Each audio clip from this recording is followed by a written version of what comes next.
Караванот на коалицијата Обнова за Македонија, предводена од ВМРО ДПМНЕ, денеска престојува во Кочани и соседните општини, каде лидерот Христијан Мицковски, носителот на листата во третата изборна единица Игор Јанушев, председателката на Унијата на жени Благица Ласковска, заедно со кандидатот за пратеник од Кочани Миле Левко, остварија средби со граѓаните, разговараа за нивните проблеми и потреби и им ја презентираа изборната програма. Во паркот на Револуцијата на партиски штандови им се делеше рекламен материјал на граѓаните, како и примероци од програмата,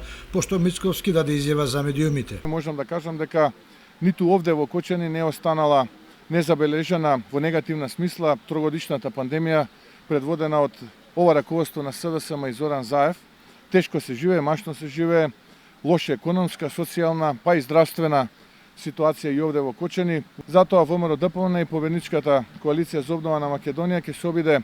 во овој предизборен караван да ја представи својата програма, да ги представи политиките, проектите, плановите кои што во следниот 4-годишен мандат планира да ги спроведе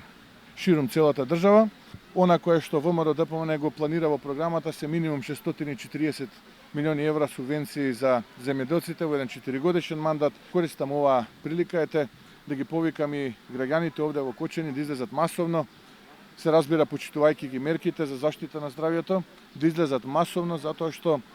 само така може да се порази оваа трогодишна пандемија предводена од ова раководство на СДСМ и Зоран Заев. На новинарско прашање за отсуство на капитални инвестиции во последните 3-4 години, како што се стопански капацитети и отворање нови работни места, искористување на термалната вода, изградба на браната Речени, Мицковски со одговор. Кочани е некако на маргините практично на интересот на властодржците, на ова раководство на СДСМ предводено од Зоран Заев.